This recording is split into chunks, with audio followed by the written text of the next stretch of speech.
ਸੁਣਿਆ ਭਾਈ ਜਿਹੜੇ ਆਮ ਕਹਾਣੀ ਚੱਲਦੀ ਆ ਬੁੜੀਆਂ ਕਹਿੰਦੀਆਂ ਨੇ ਸੌਕਣ ਬਣ ਗਈ, ਇਹ ਕਿਵੇਂ ਬਣੀ?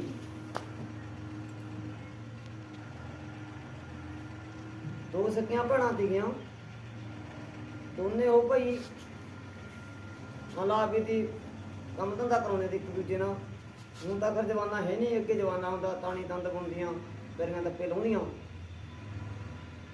ਤੇ ਉਹ ਗਵਾਂਢਣਾਂ ਦੀ ਨਾਲ ਘਰ ਦੀ ਕੁੜੀ ਉਹ ਕਹਿੰਦੀ ਭੈਣੇ ਮੇਰੇ ਨਾਲ ਦਰੀਆਂ ਲਹਾ ਦਿਓ। ਉਹ ਕਹਿੰਦੀ ਭੈਣੇ ਤੂੰ ਸਾਡੇ ਨਾਲ ਲਹਾ ਦੇ, ਚੱਲ ਐਂ ਕਰ ਲੈ, ਆਪ ਦੀ ਵਿੜੀ ਕਰ ਲਈ। ਅੱਗੇ ਕੁੜੀਆਂ ਕੱਤੀਆਂ ਕਾਗਦੀਆਂ ਇਕੱਠੀਆਂ ਕੱਤੀਆਂ ਦਰੀਆਂ ਦੱਪੇ ਬੁਣਦੀਆਂ। ਸੌਕਣ ਕਿਵੇਂ ਬਣੀ ਆ ਫਿਰ ਉਹ ਉਸ ਨੂੰ ਵੀਡੀਓ ਰਾਹੀਂ ਦੱਸੂ। ਉਹ ਭਾਈ ਜਦੋਂ ਇਕੱਠੀਆਂ ਹੋ ਗਈਆਂ ਦਰੀਆਂ ਦੱਪੇ ਬੁਣਿਆ ਕਰਨ, ਤਾਂ ਹੌਲੀ ਹੌਲੀ ਸਮਾਂ ਆ ਗਿਆ, ਕੋਈ ਮਟਿਆਰਾਂ ਹੋ ਗਈਆਂ ਜਵਾਨਾਂ, ਵਿਆਹ ਕਰਨੀ ਆ, ਮਾਂ ਪਿਓ ਦਾ ਫਰਜ਼ ਬਣਦਾ। ਉਹਨਾਂ ਕੁੜੀਆਂ ਦਾ ਰਿਸ਼ਤਾ ਦੇਖਣ ਵਗ ਗਿਆ, ਜਿਹਨਾਂ ਦੋ ਭੈਣਾਂ ਸੀ ਇਕੱਠੀਆਂ। ਉਹਦਾ ਬਾਪ ਆ, ਰਿਸ਼ਤਾ ਦੇਖਣ ਗਿਆ, ਰਿਸ਼ਤਾ ਕਰਤਾ ਜਿੱਥੇ ਨੂੰ ਫਿੱਟ ਆਇਆ, ਕਰਿਆ ਰਿਸ਼ਤਾ। ਜਿਹੜਾ ਉਹ ਵੀ ਗਾਹਾਂ ਸਕੇ ਦੋ ਭਰਾ ਜਿਹਨੂੰ ਰਿਸ਼ਤਾ ਹੋਇਆ,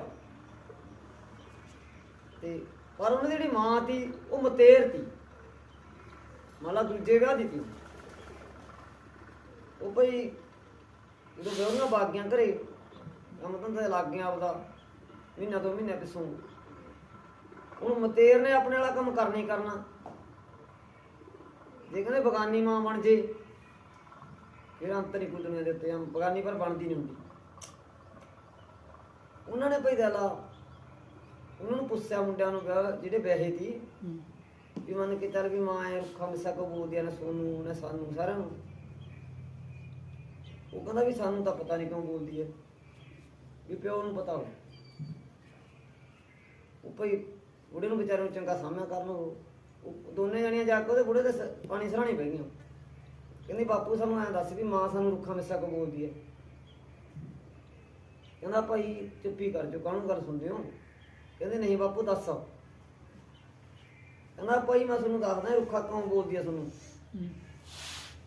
ਕਹਿੰਦਾ ਜਿਹਨੇ ਆਪ ਦਾ ਢਿੱਡੋਂ ਜੰਮ ਕੇ ਪਾਲੇ ਹੋਣ ਨਾ ਉਹਨੂੰ ਦਰਦ ਆਉਂਦਾ ਹੁੰਦਾ, ਜਿਹਨੇ ਪਾਲੇ ਪਲਾਇਆ ਸਾਹਮਣਾ ਹੋਵੇ ਨਾ ਉਹਨੂੰ ਕੋਈ ਦਰਦ ਨਹੀਂ ਹੁੰਦਾ। ਕਹਿੰਦੇ ਨੇ ਭਾਈ ਘਰ ਪਲਿਆ ਪਲਾਇਆ ਸਾਹਮਣਾ ਹੋਇਆ। ਉਹ ਕਿਵੇਂ? ਕਹਿੰਦਾ ਭਾਈ ਇਹ ਜਿਹੜੀ ਮੁੰਡਿਆਂ ਦੀ ਮਾਂ ਤੀ ਇਹ ਗੁਜ਼ਰ ਗਈ, ਉਹ ਜਵਾਕ ਨਿਆਣੇ ਦੇ ਕੇ ਪਲ ਜਾਣਗੇ। ਕਹਿੰਦਾ ਮੈਥੋਂ ਭਾਈ ਕਹਿ ਸੁਣ ਕੇ ਮੈਂ ਇਹਦੇ ਨਾਲ ਦੁਬਾਰੇ ਵਿਆਹ ਕਰਵਾਇਆ ਸੀ, ਇਹ ਦੂਜੇ ਵਿਆਹ ਦੀ ਹੈ। ਤੇ ਇਹ ਮੰਨ ਕੇ ਚੱਲ ਕਹਿੰਦਾ ਸੌਕਣ ਹੈ ਭਾਈ।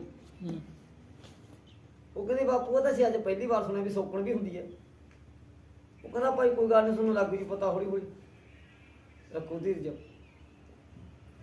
ਤਾਂ ਜਦੋਂ ਭਾਈ ਹੌਲੀ ਹੌਲੀ ਉਹਨਾਂ ਦਾ ਕੰਮ ਚੱਲੀ ਗਿਆ, ਕਬੀਲਦਾਰੀ ਦੇ ਵਿੱਚ ਕਹਾਂ ਬਾਲ ਬੱਚਾ ਹੋ ਗਿਆ ਉਹਨਾਂ ਕੁੜੀਆਂ ਕੋਲੇ ਵੀ, ਫਿਰ ਉਹ ਸੌਕਣ ਵਾਲਾ ਚੱਲ ਪਿਆ ਕੰਮ ਉਹਨਾਂ ਦਾ ਆਪ ਹੀ ਸੀ। ਅੱਗੇ ਤਾਂ ਇਕੱਠਿਆਂ ਨੇ ਤੇ ਜਦੋਂ ਬਾਲ ਬੱਚਾ ਹੋ ਗਿਆ ਉਹ ਦੂਜੀ ਦੇ ਜਦੋਂ ਜਵਾਕ ਨੂੰ ਲੜ ਪਏ, ਦੂਜੀ ਨੇ ਉਹਦਾ ਥਾਪੜਾ ਮਾਰਿਆ ਦੂਜੇ ਦੇ ਜਵਾਕ ਨੇ। ਉਹਨੂੰ ਭਾਈ ਸੋਹਣੇ ਕੱਪੜੀ ਲੱਗ ਗਿਆ ਭੰਬੜ ਵੀ ਮੇਰੇ ਜਵਾਕ ਦੇ ਕਿਉਂ ਮਾਰਿਆ, ਆਪਦੇ ਦੇ ਕਿਉਂ ਨਾ ਮਾਰਿਆ। ਉਹਨੂੰ ਕਹਿੰਦੀ ਭਗਵਾਨ ਨਾਲ ਗੱਲ ਸੁਣ ਲਾ, ਹੁਣ ਤੱਕ ਲੰਘ ਆਪਣਾ ਟਾਈਮ, ਹੁਣ ਆਪਾਂ ਅੱਡੋ ਫੱਟੀ ਹੋ ਜਾਓ। ਉਹ ਕਹਿੰਦਾ ਵੀ ਗੱਲ ਸੁਣ ਮੇਰੀ, ਅੱਡੋ ਫੱਟੀ ਕਾਹਤੋਂ ਹੋਣਾ? ਕਹਿੰਦੀ ਵੀ ਮੇਰੇ ਜਵਾਕ ਦੇ ਮਾਰਿਆ ਉਹਨੇ, ਆਪਦੇ ਦੇ ਕਿਉਂ ਨਹੀਂ ਮਾਰਿਆ? ਕਹਿੰਦਾ ਫਿਰ ਕਿਨੂੰ ਤੜਕ ਪਿਆ ਜਵਾਕ ਦਾ, ਜਵਾਕ ਦਾ ਘੂਰੀ ਚੰਗਾ ਹੁੰਦਾ। ਕਹਿੰਦੀ ਨਾ। ਕਹਿੰਦਾ ਦੇਖ ਲਾ ਦੁੱਖ ਪਾਵੇਂਗੀ। ਕਹਿੰਦੀ ਨਾ ਮੈਂ ਤਾਂ ਅੱਡੀ ਹੋਈ। ਉਹਨੇ ਦੂਜੇ ਨੂੰ ਕਿਹਾ, ਕਹਿੰਦਾ ਵੀ ਐਂ ਕਰਕੇ ਗੱਲ ਹੋ ਗਈ, ਕਿਤੇ ਇਹਨੇ ਥੱਪੜਾ ਮਾਰਿਆ ਜਵਾਕ ਦੇ ਇੱਧਰਲੇ ਫਲਾਨੇ ਦੇ, ਵੀ ਉਹ ਕਰ ਗਈ ਗੁੱਸਾ। ਉਹ ਕਹਿੰਦੀ ਵੀ ਅੱਡੋ ਅੱਡੀ ਹੋਵਾਂਗੇ। ਉਹ ਕਹਿੰਦਾ ਇੱਕ ਵਾਰ ਹੋਰ ਪੁੱਛ ਲਾ ਬਈ। ਉਹ ਕਹਿੰਦਾ ਮੋਰੀ ਸੱਦ ਕੇ ਪੁੱਛ ਲੈਂਦਾ, ਉਹਨੇ ਦੋਨੇ ਸੱਦ ਰਹੇ। ਕਹਿੰਦਾ ਵੀ ਤੈਂ ਇਹਦੇ ਥਾਪੜਾ ਮਾਰਿਆ ਜਵਾਕ ਦੇ, ਇਹ ਕਰ ਗਈ ਗੁੱਸਾ ਵੀ ਅੱਡੋ ਅੱਡੀ ਹੋਣੇ। ਉਹ ਕਹਿੰਦੀ ਭੈਣੇ ਇੱਕ ਥਾਪੜਾ ਮੇਰਾ ਬੱਚਾ ਹੋਇਆ, ਤੇਰੇ ਕੰਨਾਂ 'ਚ ਅੱਜ ਗੂੰਜਦਾ, ਪਰ ਇਹ ਜਵਾਕ ਦੇ ਕੰਨ 'ਚ ਸਾਰੀ ਉਮਰ ਗੂੰਜੂ, ਅੱਡ ਨਾ ਹੋ, ਮੰਨ ਜਾ ਗੱਲ। ਕਹਿੰਦੀ ਨਾ ਭੈਣੇ ਤੈਂ ਮੇਰਾ ਜਵਾਕ ਕੁੱਟਿਆ, ਮੈਂ ਤਾਂ ਅੱਡ। ਇਹ ਚੰਗਾ। ਉਹ ਕੋਈ ਬੁੜਾ ਬਿਰਧ ਹੋ ਗਿਆ, ਜਿਵੇਂ ਮੰਜੇ 'ਚ ਬਹਿ ਗਿਆ। ਉਹ ਕਹਿੰਦਾ ਉਰੇ ਉਰੇ ਭਾਈ ਕੀ ਕੰਮ ਹੈ, ਮੈਨੂੰ ਦੱਸੋ ਕੀ ਗੱਲ ਹੈ। ਕਹਿੰਦੀ ਬਾਪੂ ਜੀ ਇਹਨੇ ਮੇਰੇ ਮੁੰਡੇ ਤੇ ਥਾਪੜਾ ਮਾਰਿਆ, ਨੇ ਆਪਦੇ ਦੇ ਨਾਲ ਮਾਰਿਆ। ਕਹਿੰਦਾ ਚੰਗੀ ਗੱਲ ਆ ਭਾਈ, ਮਾਰਿਆ ਵਧੀਆ ਹੋਵਾਂ ਦੀ। ਕਹਿੰਦੀ ਨਾ ਮੈਂ ਤਾਂ ਅੱਡ ਹੂੰ ਬਾਪੂ। ਕਹਿੰਦਾ ਪਰ ਮੇਰੇ ਬੈਠੇ ਬੈਠੇ ਹੋ ਜਾਓ ਭਾਈ। ਕਹਿੰਦੀ ਕਿਉਂ? ਕਹਿੰਦਾ ਫਿਰ ਮੈਨੂੰ ਐ ਰਹੂ ਮਾਂ ਨੂੰ ਕਿਤੇ ਲੜਨਾ ਪੈਣਾ। ਕਹਿੰਦੀ ਬਾਪੂ ਜਦੋਂ ਤੂੰ ਹੀ ਵਗ ਗਿਆ ਕਿ ਤੈਨੂੰ ਕੀ ਲੜੇ ਚੋ ਘੜੇ? ਕਹਿੰਦਾ ਹਾਂ ਬਾਸ ਹੋ ਗਈ, ਚੰਗੀ ਗੱਲ ਕਰੀਏ। ਕਹਿੰਦੀ ਕਿਉਂ? ਕਹਿੰਦਾ ਜੇ ਮੈਂ ਵਗ ਹੀ ਗਿਆ ਪਰ ਜਦੋਂ ਮੇਰੇ ਸਾਸ ਨਿਕਲਣਗੇ ਮੇਰੇ ਉਦੋਂ ਨਾ ਆਤਮਾ ਇਹ ਗੱਲ ਕਹੂਗੀ ਮੇਰੇ ਜਵਾਕ ਲੜਨਾ ਪੈਣਾ। ਕਹਿੰਦਾ ਲੜਾਈ ਪੜਾਈ ਤੋਂ ਪਹਿਲਾਂ ਅੱਡ ਹੋ ਜਾਓ ਭਾਈ ਮੇਰੀ ਅੱਖਾਂ ਦੇ ਸਾਹਮਣੇ। ਕਹਿੰਦੀ ਬਾਪੂ ਤੈਨੂੰ ਕਿ ਜਦੋਂ ਮਗਰੋਂ ਤਾਂ ਕੁਛ ਹੋਈ ਜਾਵੇ। ਕਹਿੰਦਾ ਬਾਤ ਹੀ ਸ਼ਾਬਾਸ਼। ਕਹਿੰਦੀ ਕਿਉਂ? ਕਹਿੰਦਾ ਇਹ ਉਹ ਨਹੀਂ ਹੈਗੀ, ਇਹ ਮੈਂ ਐ ਆਪ ਜਿਹਨੇ ਜੰਮੇ ਤੇ ਪਾਲੇ ਨੇ ਇਹ। ਉਹ ਨਾ ਸਮਝ ਲਈ ਵੀ ਸੌਕਣ ਦੇ ਨੇ। ਉਹਨੇ ਨਹੀਂ ਇਹ ਗੱਲ ਕਰੀ, ਇਹ ਮੈਂ ਕਹਿਣਾ। ਕਹਿੰਦਾ ਮੇਰੇ ਸਾਹਮਣੇ ਅੱਡ ਹੋ ਜਾਓ। ਚੱਲ ਕੋਈ ਉਹਨੇ ਬੁੜਿਆ ਮੁੰਡਿਆਂ ਨੂੰ ਕਹਿੰਦਾ ਕਿ ਕਹਿੰਦਾ ਭਾਈ ਇਹ ਕੱਲ ਨੂੰ ਕੁੱਤਮ ਕੁੱਤੇ ਹੁਣ ਅੱਡ ਕਰ ਦੇ ਕੋਈ। ਅੱਡ ਹੋ ਗਈ, ਉਹਨੂੰ ਸੌਕਣ ਵਾਲੀ ਗੱਲ ਆ ਗਈ ਉੱਥੇ ਤੇ ਆਪ ਦੀ ਸ਼ਰੀਕਾ ਪੈਦਾ ਹੋ ਗਿਆ। ਅੱਡ ਅੱਡ ਹੋ ਗਏ ਤਾਂ ਕਹਿੰਦੀ ਕਿ ਉਹਨੇ ਜਿਹੜੀ ਗੱਲ ਕਹੀ ਤੀ ਬੁੜੇ ਨੂੰ ਤਾਂ ਯਾਦ ਆ ਗਈ ਵੱਡੀ ਦੇ ਵੀ ਉਹਨੇ ਕਿਹਾ ਤੀ ਵੀ ਭਾਈ ਇਹ ਸੌਕਣ ਹੈ। ਉਹ ਕਹਿੰਦੀ ਕਿ ਵੀ ਹੱਥ ਨੇ ਜਦੋਂ ਪੈ ਗਏ ਉਹ ਕਹਿੰਦੀ ਭਾਵਨਾ ਨਾਲ ਕੋਈ ਗੱਲ ਪੁੱਛਾਂ ਮੈਂ? ਕਹਿੰਦਾ ਹਾਂ ਪੁੱਛਾਂ।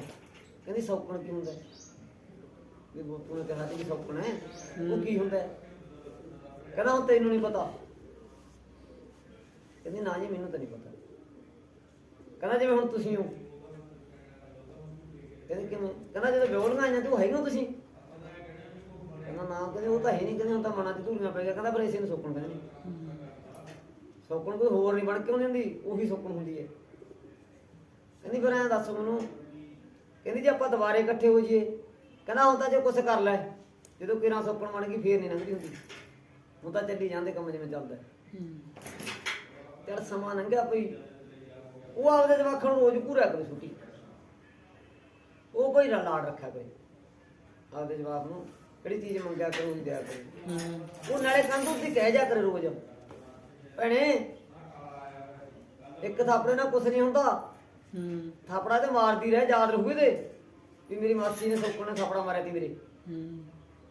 ਕਹਿੰਦੀ ਨਾ ਨਾ ਮੈਂ ਨਹੀਂ ਮਾਰਦੀ, ਤੂੰ ਹੀ ਕੁੱਟੀ ਚਲਾ ਦੇ ਜਵਾਕਾਂ ਨੂੰ। ਹੌਲੀ ਹੌਲੀ ਕੋਈ ਪੜ੍ਹ ਲਿਖ ਕੇ ਉਹਦੇ ਛੋਟੀ ਤੇ ਜਵਾਕ ਦਾ ਮੁਲਾਜ਼ਮ ਬਣ ਗਏ। ਜਿਹੋ ਜਿਹਾ ਉਦੋਂ ਨੌਕਰੀਆਂ ਚੱਲਦੀਆਂ ਸੀ ਨੌਕਰੀਆਂ ਤੇ ਲੱਗ ਗਏ। ਉਹ ਭਾਈ ਉਹੀ ਰਹਿ ਗਿਆ ਵਿਚਾਰਾ ਵੱਲ ਧੱਕਣਾ ਰਹਿ ਗਿਆ। ਉਹ ਆਏ ਕਿਤੇ ਵਿਚਾਰੇ ਆਪਦੇ ਛੁੱਟੀਆਂ ਛੱਟੀਆਂ ਕੱਟਣ। ਕਹਿੰਦੇ ਕਿਵੇਂ ਆ ਬਾਈ? ਕਹਿੰਦਾ ਠੀਕ ਹੈ। ਕਹਿੰਦਾ ਫਿਰ ਕਿਵੇਂ ਲੰਘਦਾ ਟਾਈਮ ਪਾਸ? ਕਹਿੰਦਾ ਵਧੀਆ ਲੰਘਦਾ। ਕਹਿੰਦਾ ਬਾਈ ਦਾਦੀ ਢਿੱਲੀ ਹੈ ਆਪਣੀ, ਵੀ ਕੋਈ ਮੰਨ ਕੇ ਚੱਲ ਤੁਸੀਂ ਮਦਦ ਕਰੋ, ਹੁਣ ਮੈਂ ਇਕੱਲਾ ਕੀ ਕਰਾਂ? ਕਹਿੰਦਾ ਕੋਈ ਗੱਲ ਨਹੀਂ ਬਾਈ ਕਰਾਂਗੇ। ਉਹਨਾਂ ਨੇ ਪਈ ਗੱਲ ਦਾਦੀ ਨੂੰ ਦਵਾਈ ਬੂਟੀ ਦਵਾ ਲਿਆ ਜਿਹਾ ਜਿਹਾ ਚੱਲ ਉਹਨਾਂ ਕੋਲੇ ਸਰਿਆ ਉਹਨਾਂ ਨੇ ਕਰਿਆ। ਅੰਤ ਟਾਈਮ ਆ ਗਿਆ ਦੋਨਾਂ ਦਾ। ਜਦੋਂ ਦਾਦੀ ਕਹਿੰਦੀ ਵੀ ਕਹਿੰਦੀ ਭਾਈ ਅੱਜ ਮੇਰਾ ਟਾਈਮ ਆ ਗਿਆ, ਮੇਰੇ ਕੋਲੇ ਸਾਰੇ ਬਹਿ ਜਾਓ। ਉਹ ਬਹਿ ਗਏ ਸਾਰੇ। ਕਹਿੰਦੇ ਐ ਸੁਣੋ ਧੀਓ, ਸੌਕਣ ਤਾਂ ਮੈਂ ਕੱਲੀ ਬਥੇਰੀ ਤੀ, ਤੁਸੀਂ ਦੋ ਕੋ ਬਣੀਓ। ਪਰ ਕਹਿੰਦੀ ਜੇ ਮੇਥੋਂ ਸੁੱਖ ਨਹੀਂ ਹੋਇਆ ਤਾਂ ਮੈਂ ਦੁੱਖ ਵੀ ਨਹੀਂ ਦਿੰਦੀ। ਮੇਰੇ ਫੁੱਲ ਕਹਿੰਦੀ ਕਿਸੇ ਪਾਸੇ ਲੈ ਕੇ ਨਾ ਜਾਇਓ, ਇੱਥੇ ਟੋਭੇ ਸਿੱਟਿਓ। ਕਹਿੰਦੀ ਕਿਉਂ? ਕਹਿੰਦੀ ਪਿੰਡ ਦਿਆਂ ਨੂੰ ਪਤਾ ਲੱਗੂ ਵੀ ਸੌਕਣ ਕੀ ਚੀਜ਼ ਹੁੰਦੀ ਹੈ, ਸਿੱਖ ਲੈਣਗੀਆਂ। ਉਹ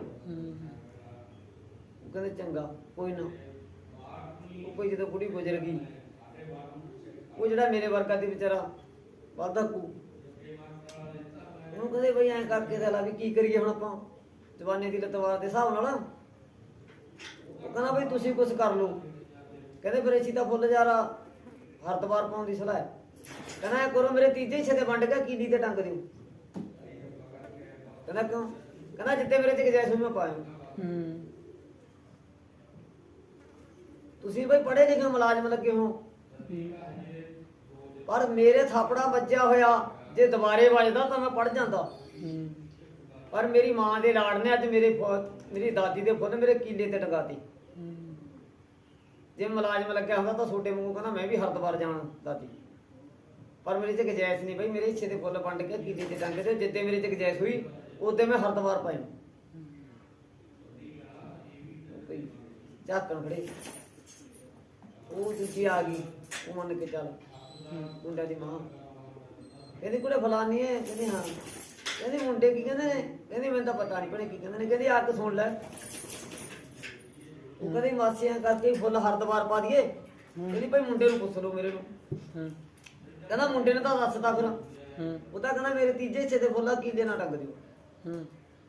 ਜਿੱਦੇ ਕਹਿੰਦਾ ਵੀ ਮੰਨ ਕੇ ਚੱਲ ਮੇਰੇ ਚ ਗਜਾਇਸ਼ ਕੋਈ ਮੈਂ ਪਾਇਆ ਕੋਈ ਉਹ ਰੋ ਪਈ, ਅੱਖਾਂ ਚੋਂ ਜੂ ਡਿੱਗਣ ਲੱਗ ਗਏ। ਕਹਿੰਦੀ ਕਿਉਂ, ਤੈਨੂੰ ਮੈਂ ਕੀ ਕਿਹਾ ਤੀ, ਤੈਨੂੰ ਕਿਹਾ ਤੀ ਵੀ ਇਹਨਾਂ ਦਾ ਇੱਕ ਥਾਪੜਾ ਰੋਜ਼ ਦਾ, ਜੇ ਇੱਕ ਥਾਪੜਾ ਵੱਜੀ ਜਾਵੇ ਜਵਾਕ ਦਾ, ਜਵਾਕ ਸੁਧਰਿਆ ਰਹਿੰਦਾ, ਪਰ ਤਾਂ ਮੰਨੇ ਨਹੀਂ। ਜੇ ਤੂੰ ਇਹ ਸਕੂਲ ਚੋਂ ਭੱਜਦਾ ਰਿਹਾ ਨਾ, ਜੇ ਉਹਦੀ ਤਾਂ 2 ਥਾਪੜੇ ਮਾਰ ਕੇ ਸਕੂਲ ਛੱਡ ਕੇ ਆਉਂਦੀ, ਤਾਂ ਜੇ ਮੁਲਾਜ਼ਮ ਹੁੰਦਾ ਫੁੱਲ ਕੀਲੀ ਤੇ ਟੰਗਣ ਦੀ ਲੋੜ ਨਹੀਂ ਸੀ। ਇਹ ਤੇਰੀ ਵਜ੍ਹਾ ਟੰਗੇ ਗਏ ਨੇ। ਤੇ ਚੱਲ ਭਾਈ ਚੁੱਪ ਕਰ ਗਈ। ਉਹ ਕਹਿੰਦਾ ਵੀ ਐਂ ਕਰ, ਮੁੰਡੇ ਪੜ੍ਹੇ ਲਿਖੇ ਦੀ ਸਿਆਣੇ ਦੀ, ਉਹ ਕਹਿੰਦੇ ਬਈ ਐਂ ਕਰਨੇ ਆ ਫੁੱਲ ਤਾਂ ਪਾਉਣ ਤਾਂ ਵਕਤ ਚੱਲ ਸਾਡੇ ਨਾਲ ਤਾਂ ਜਾ ਸਕਦਾ। ਉਹ ਕਹਿੰਦਾ ਮੈਂ ਤਾਂ ਨਾਲ ਵੀ ਨਹੀਂ ਜਾਂਦਾ, ਮੇਰੀ ਮਾਂ ਨੂੰ ਲੈ ਜਾਓ ਭਾਈ। ਫੁੱਲ ਪਾਉਣ ਵਗ ਗਏ ਕੁੜੀ ਦੇ, ਪਾਏ ਮੁੜੇ, ਉਹਦੇ ਨੂੰ ਬੈਠਾ ਵਿਚਾਰਾ ਬਾਹਰ ਚ। ਕਹਿੰਦੇ ਪਾਏ, ਕਹਿੰਦਾ ਹਾਂ ਪਾਏ। ਕਹਿੰਦਾ ਮਾਂ ਪਾਏ ਫੁੱਲ, ਕਹਿੰਦੇ ਹਾਂ। ਕਹਿੰਦਾ ਉੱਥੇ ਲੈ ਕੇ ਕੀ ਆਈਏ, ਕਹਿੰਦੀ ਪੁੱਤ ਫੁੱਲ ਪਾਏ ਲੈ ਕੇ ਕੀ ਆਉਂਦੀ ਮੈਂ ਮੁੜੇ। ਕਹਿੰਦਾ ਕੁਛ ਤਾਂ ਲਿਆਉਂਦੀ, ਆਖਰ ਨੂੰ ਦਾਦੀ ਦੇ ਫੁੱਲ ਪਾਉਣ ਗਈ ਤੀ। ਕਹਿੰਦੀ ਜੇ ਮੇਰੇ ਕੋਲ ਕੁਛ ਹੋਊਗਾ ਫੇਰ ਹੀ ਲਿਆਉਂ। ਕਹਿੰਦਾ ਤੇਰੇ ਕੋਲ ਹੱਥ ਤਾਂ ਹੈਗਾ ਤੀ, ਕਹਿੰਦੀ ਹੱਥ ਤਾਂ ਹੈਗੀ ਤੇ ਹੁਣ। ਕਹਿੰਦੀ ਜੇ ਇਹੀ ਹੱਥ ਕਹਿੰਦਾ ਉਹਦੇ ਮੇਰੇ ਤੇ ਚਲਾਉਂਦੀ ਰਹਿੰਦੀ, ਤਾਂ ਕਹਿੰਦਾ ਲਾਜ਼ਮੀ ਕੁਛ ਨਾ ਕੁਛ ਲੈ ਕੇ ਆਉਂਦੀ ਉੱਥੋਂ, ਪਰ ਤਾਂ ਮੇਰੇ ਤੇ ਹੱਥ ਨਹੀਂ ਚਲਾਇਆ, ਗੁਨਾਹਦਾਰ ਹੈ ਤੂੰ। ਚੱਲ ਪਈ ਟਾਈਮ ਲੰਘ ਗਿਆ, ਹੌਲੀ ਹੌਲੀ ਲੰਘਿਆ ਪਈ। ਉਹ ਜਿਹੜੀ ਤੇ ਦੂਜੀ ਦੇ 2 ਮੁੰਡੇ ਸੀਗੇ, ਉਹ ਵਿਆਹ ਹੈਗੇ, ਇੱਕ ਵਿਆਹ ਹੈਗਾ ਉਹਨਾਂ ਤੋਂ, ਉਧਰੋਂ ਇਹਦਾ ਵੀ ਵਿਆਹ ਆ ਗਿਆ। ਉਹ ਕਹਿੰਦੀ ਭਣੇ ਕਰ, ਹੁਣ ਉਹ ਵੀ ਜਦੋਂ ਮੁਲਾਜ਼ਮਾਂ ਪੜ੍ਹਿਆ ਲਿਖਿਆ, ਪੜ੍ਹੀ ਲਿਖੀ ਲੜਕੀ ਭਲੀ ਆ ਉਹ ਟਾਈਮ ਦੇ ਵਿੱਚ, ਜਿਹੋ ਜਿਹਾ ਪੜ੍ਹਾਈ ਦੀ। ਤੇ ਉਹ ਕਹਿੰਦੀ ਐਂ ਕਰ ਵੀ ਭਗਵਾਨਾ ਚੱਲ ਅੱਗੇ ਆਪਾਂ ਘੁੰਮ ਫਿਰ ਕੇ ਆਈਏ। ਉਹ ਕਹਿੰਦੇ ਵੀ ਚੱਲ। ਉਦੋਂ ਜਿਹੋ ਜਿਹਾ ਸਾਧਨ ਸੀ, ਘੋੜੀਆਂ ਕੱਪਾਂ ਦੇ ਸਾਧਨ ਹੁੰਦੇ ਸੀਗੇ, ਉਹ ਕੋਈ ਘੋੜੀ ਤੇ ਚੜ੍ਹ ਗਿਆ, ਮਗਰ ਬਿਠਾ ਲਈ ਉਹ ਘੁੰਮਣ ਵਾਗੀ। ਉਹਦਾ ਮੇਰੇ ਵਰਗਾ ਸੀ ਵਿਚਾਰਾ ਬਲਦਕੂ। ਉਹਦੇ ਘਰ ਵਾਲੀ ਕਹਿੰਦੀ ਜੀ ਆਪਾਂ ਵੀ ਘੁੰਮ ਆਈਏ, ਕਹਿੰਦਾ ਹਾਂ ਆਪਾਂ ਵੀ ਚੱਲਾਂਗੇ, ਤੜਕੇ ਚੱਲਾਂਗੇ। ਇਹ ਚੰਗਾ, ਅੱਗੇ ਗੱਡੇ ਹੁੰਦੇ ਲੱਕੜ ਦੇ ਪਿੰਝਾਂ ਵਾਲੇ, ਉਹਨੇ ਜੋੜ ਲਿਆ ਮੇਰੇ ਵਰਗੇ ਨੇ ਗੱਡਾ, ਕਹਿੰਦਾ ਆ ਜੇ ਭਗਵਾਨ ਨੇ ਘੁਮਾ ਕੇ ਲਿਆਵਾਂ। ਉਹ ਕਹਿੰਦੀ ਜੀ ਆਈ ਤੇ, ਕਹਿੰਦਾ ਆ ਜਾ, ਉਹ ਸਵਾਰੀ ਆਪਦੀ ਚੰਗੀ ਹੁੰਦੀ ਹੈ, ਆਇਆ ਘੁਮਾ ਕੇ ਲਿਆਵਾਂ। ਲੱਗ ਗਿਆ ਕੋਈ ਗਾਹਾਂ ਹੁਣ ਛੋਲੇ ਸਾਲੇ ਵੱਡੇ ਪਏ ਤੀ ਉੱਤੇ ਛੋਲਿਆਂ ਦੀ। ਉਹਨੂੰ ਕਹਿੰਦਾ ਸਿੱਟੀ ਚੱਲ ਥੱਬੇ, ਮੈਂ ਲਾਦਾ। ਇਹ ਤੁਸੀਂ ਕਹਿੰਦੇ ਘੁਮਾ ਕੇ ਲਿਆਵਾਂਗੇ, ਕਹਿੰਦਾ ਮੇਰਾ ਘੁਮਾਉਣ ਤਾਂ ਮਾਂ ਨੇ ਪਹਿਲੀ ਖੋਲਿਆ ਮੈਥੋਂ, ਬਸ ਆਪਣੇ ਤਾਂ ਆਹੀ ਘੁਮਾਉਣਾ ਹੈ, ਤੂੰ ਸੱਬੇ ਸਿੱਟੀ ਚੱਲ। ਆ ਤੁਹਾਨੂੰ ਕਹਿੰਦਾ ਉਨੀ ਵਾਟ ਕਰਿਆਵੇਂਗੀ ਜਿੰਨੀ ਉਹ ਘੁੰਮ ਕੇ ਆਉਣਗੇ। ਕਹਿੰਦਾ ਕਿਉਂ, ਕਹਿੰਦਾ ਉਹ ਪੜ੍ਹੇ ਲਿਖੇ ਨੇ, ਮੁਲਾਜ਼ਮ ਨੇ, ਮੈਂ ਅਨਪੜ੍ਹ ਹੈ, ਤੂੰ ਅਨਪੜ੍ਹ ਹੈ, ਆਪਣਾ ਘੁੰਮਣ ਦਾ ਕੀ ਹੱਕ ਹੈ, ਆਪਾਂ ਤਾਂ ਕਿੱਤਾ ਕਰ। ਉਹ ਕਹਿੰਦੀ ਫਿਰ ਇਹ ਕੀ ਗੱਲ, ਕਹਿੰਦੀ ਵੀ ਇੱਕ ਘਰੇ ਵਿਆਹੇ, ਇੱਕ ਘਰੇ ਜੰਮੇ, ਸਾਰਾ ਕੁਛ ਇੱਕ ਘਰੇ ਹੋਇਆ ਤੁਹਾਡਾ ਮਾਂ ਪਿਓ ਦਾ, ਵੀ ਤੂੰ ਕਿਉਂ ਅਨਪੜ੍ਹ ਰਿਹਾ। ਉਹ ਕਹਿੰਦਾ ਮੈਂ ਦੱਸਦਾ ਤੈਨੂੰ। ਕਹਿੰਦੀ ਹਾਂ। ਕਹਿੰਦਾ ਮੇਰੀ ਮਾਸੀ ਨੇ ਥਾਪੜਾ ਮਾਰਿਆ ਛੋਟੀ ਹੁੰਦੇ ਦੇ, ਕਹਿੰਦਾ ਮੇਰੀ ਮਾਸੀ ਨੇ ਤਾਂ ਮੇਰੇ ਥਾਪੜਾ ਮਾਰਿਆ, ਕਹਿੰਦਾ ਮੇਰੀ ਮਾਂ ਨੇ ਕੋਲੇ ਖੜੀ ਨੂੰ ਗੁੱਸਾ ਆ ਗਿਆ, ਕਹਿੰਦਾ ਮੇਰੇ ਤਾਂ ਇੱਕ ਦਿਨ ਥਾਪੜਾ ਮਾਰਿਆ ਮੇਰੀ ਮਾਸੀ ਨੇ, ਮੇਰੀ ਮਾਂ ਨੂੰ ਇੱਕ ਦਿਨ ਦਾ ਗੁੱਸਾ ਆਇਆ। ਉਹ ਆਪਦੇ ਜਵਾਕਾਂ ਦੇ 15 ਸਾਲ ਵਾਰੀ ਗਿਆ, ਉਹਨੇ ਆਪਦੇ ਢਿੱਡ 'ਚ ਗੁੱਸਾ ਨਹੀਂ ਕਰਿਆ। ਕਹਿੰਦਾ ਜੇ ਉਹ ਇੱਕ ਥਾਪੜਾ ਜਦੋਂ ਮੇਰੇ ਮਾਰਿਆ ਸੀ, ਜੇ ਇੱਕ ਮੇਰੀ ਮਾਂ ਮਾਰਦੀ ਮੇਰੇ ਉਹਦੀ ਨਾਲ ਹੁੰਦੇ, ਤਾਂ ਕਹਿੰਦਾ ਆਪਾਂ ਵੀ ਘੋੜੀ ਤੇ ਘੁੰਮਣ ਜਾਂਦੇ। ਪਰ ਇਹ ਕਹਿੰਦਾ ਗਲਤੀ ਮਾਂ ਦੀ ਹੈ ਕਿ ਉਦੋਂ ਉਹ ਸੌਕਣ ਬਣ ਗਈ ਸਗੀ ਭੈਣ ਦੀ। ਕਹਿੰਦਾ ਮੇਰਾ ਕਸੂਰ ਨਹੀਂ, ਇਹ ਸੌਕਣ ਦਾ ਕਸੂਰ ਹੈ।